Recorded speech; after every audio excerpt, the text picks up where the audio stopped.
ओशो के अनुसार दर्शन का अर्थ है बुद्धि, तर्क, चिंतन, वाद विवाद, एक गहरे बौद्धिक और आध्यात्मिक संदर्भ को दर्शाता है।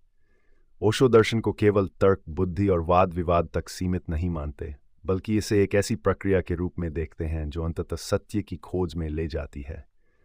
यहाँ दर्शन को समझने का उनका तरीका न केवल बौद्धिक व्याख्या है, बल्कि ये जीवन को समग्र रूप से अनुभव करने की एक विधि है।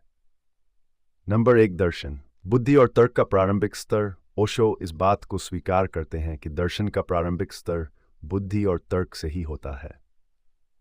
दर्शन मानव मस्तिष्क की एक जटिल प्रक्रिया है जो हमें सोचने, सवाल पूछने और सत्य को खोजने की दिशा में ले जाती है। जब हम किसी भी विचारधारा या सत्य को समझने की कोशिश करते हैं, तो सबसे पहले हम अपनी बुद्धि और तर्क का उपयोग करते हैं। ये बुद्धि और तर्क हमें अपने विचारों को संगठित करने, उन्हें जांचने और उनके पीछे छिपे तथ्यों को समझने में मदद करता है। दर्शन शास्त्र में विभिन्न विचारधाराओं और सिद्धांतों का विकास तर्क और बुद्धि के माध्यम से ही हुआ है। नंबर 2, चिंतन, गहरी समझ की ओर बढ़ने का चरण। ओशो के अनुसार दर्शन का अगला चरण चिंतन है। यह वह अवस्था है जहां हम अपने तर्क और बुद्धि के आधार पर गहरे सवाल उठाते हैं और उनका उत्तर खोजने की कोशिश करते हैं। चिंतन केवल विचारों को एक दिशा में चलाने का नाम नहीं है, बल्कि यह गहराई से उन पर विचार करने की प्रक्रिया है। चिंतन का उद्देश्य हमारे अंदर उन गूढ़ प्रश्नों को खोजना है जो हमारे अस्तित्व, जीवन, मृत्यु, आत्मा और ईश्वर से जुड़े होते हैं। यह हमें अपने जीवन के गहरे अर्थ को समझने में मदद करता है। चिंतन हमें सतही ज्ञान से उठाकर गहरे अनुभव की ओर ले जाता है, जिसे हम जीवन की वास्तविकता को समझ सकते हैं। नंबर 3, वाद विवाद, विचारों की पुष्टि। ओशो मानते हैं कि दर्शन में वाद विवाद भी एक महत्वपूर्ण भूमिका निभाता है। वाद विवाद विचारों के आदान प्रदान और उनकी जांच करने का एक साधन है। यह न केवल हमें अपने विचारों को स्पष्ट करने में मदद करता है, बल्कि हमें दूसरे लोगों के विचारों और दृष्टिकोण को भी समझने का मौका देता है। वाद विवाद का उद्देश्य यह नहीं होता कि कौन सही है या गलत, बल्कि इसका उद्देश्य विचारों की पुष्टि करना और उन्हें जांचना होता है। ओशो कहते हैं कि सच्चे वाद विवाद में अहंकार का कोई स्थान नहीं होना चाहिए। ये विचारों के बीच एक खुली बातचीत होनी चाहिए, जहां सभी पक्ष अपनी बातों को तर्कसंगत तरीके से प्रस्तुत कर सकें। नंबर 4, बुद्धि, तर्क और वाद विवाद की सीमाएं। हालांकि ओशो बुद्धि, तर्क और वाद विवाद को दर्शन का महत्वपूर्ण हिस्सा मानते हैं, वे ये भी कहते हैं कि ये सभी साधन सीमित हैं। बुद्धि और तर्क हमें सत्य की ओर ले जाने में सहायक होते हैं, लेकिन वे अंतिम सत्य तक नहीं पहुंचा सकते। ओशो के अनुसार तर्क और बुद्धि केवल एक सीमा तक ही काम कर सकते हैं। जीवन के गहरे अनुभव और सत्य की खोज में हमें तर्क से परे जाना पड़ता है। दर्शन का अंतिम उद्देश्य आत्म अनुभव और आत्मज्ञान है, जिसे केवल ध्यान, मौन और अंतर्ज्ञान के माध्यम से प्राप्त किया जा सकता है। नंबर 5, अंतर्ज्ञान और ध्यान, अंतिम सत्य की खोज। ओशो का मानना है कि दर्शन का अंतिम उद्देश्य सत्य की खोज है, और यह सत्य केवल बुद्धि, तर्क और वाद विवाद से नहीं पाया जा सकता। इसके लिए हमें अपने भीतर गहरे उतरना पड़ता है। यहाँ ओशो ध्यान और अंतर्ज्ञान को महत्वपूर्ण मानते हैं। ध्यान के माध्यम से हम अपने मस्तिष्क को शांत करते हैं और अपने भीतर के सत्य से जुड़ते हैं।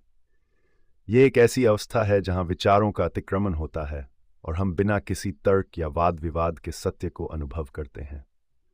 ओशो कहते हैं कि जब हम ध्यान में होते हैं, तो हम तर्क और बुद्धि से परे जाकर वास्तविकता को अनुभव करते हैं।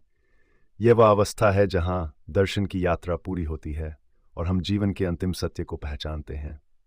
नंबर 6, विज्ञान और धर्म के बीच का संतुलन। ओशो का दर्शन विज्ञान और धर्म के बीच संतुलन की बात करता है। वे कहते हैं कि बुद्धि और तर्क विज्ञान के प्रतीक हैं, जबकि ध्यान और अंतर्ज्ञान धर्म के प्रतीक हैं। दोनों की आवश्यकता है। एक हमें बाहरी दुनिया को समझने में मदद करता है, जबकि दूसरा हमें आंतरिक दुनिया को जानने में। विज्ञान हमें भौतिक दुनिया की वास्तविकताओं से परिचित कराता है, जबकि धर्म हमें आंतरिक शांति और सत्य से जोड़ता है। ओशो कहते हैं कि सच्चा दर्शन वही है जो विज्ञान और धर्म के बीच संतुलन बनाए रखे, ताकि हम जीवन के सभी पहलुओं को समझ सकें। नंबर 7, दर्शन का सार, आत्मज्ञान की ओर यात्रा। ओशो के अनुसार दर्शन का अंतिम उद्देश्य आत्मज्ञान है। बुद्धि, तर्क, चिंतन और वाद विवाद हमें इस यात्रा पर आरंभ करने में मदद करते हैं, लेकिन अंतिम सत्य केवल आत्मज्ञान के माध्यम से ही पाया जा सकता है। आत्मज्ञान का अर्थ है स्वयं को जानना, ये जानना कि हम कौन हैं, हम क्यों हैं और हमारे अस्तित्व का उद्देश्य क्या है। ओशो कहते हैं कि यह आत्मज्ञान हमें ध्यान और मौन के माध्यम से प्राप्त होता है, जहां हम अपने भीतर के सत्य से जुड़ते हैं। नंबर 8, बुद्धि और तर्क की भूमिका।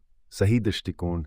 ओशो ये भी मानते हैं कि बुद्धि और तर्क का सही उपयोग जरूरी है, लेकिन इन्हें अहंकार का हिस्सा नहीं बनाना चाहिए। जब हम अपनी बुद्धि का उपयोग आत्मज्ञान की ओर करते हैं, तभी यह हमारे लिए उपयोगी होती है, अन्यथा यह हमें भ्रम और अहंकार की ओर ले जा सकती है।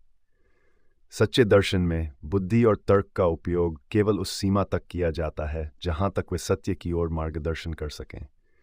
उसके बाद हमें इन्हें छोड़कर ध्यान और अंतर्ज्ञान की ओर जाना पड़ता है। ओशो का यह विचार कि दर्शन का अर्थ है बुद्धि, तर्क, चिंतन, वाद विवाद, हमें यह सिखाता है कि दर्शन शास्त्र की यात्रा केवल बौद्धिक नहीं होती, बल्कि यह एक आंतरिक यात्रा होती है जो आत्मज्ञान और सत्य की खोज की ओर ले जाती है। बुद्धि, तर्क, चिंतन और वाद विवाद दर्शन के प्रारंभिक साधन होते हैं, लेकिन अंतिम सत्य इनसे परे है।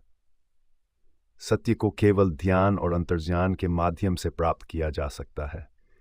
ओशो हमें ये सिखाते हैं कि हमें इन सभी साधनों का उपयोग संतुलन से करना चाहिए और अंततः सत्य की ओर बढ़ने के लिए ध्यान और मौन की शरण लेनी चाहिए।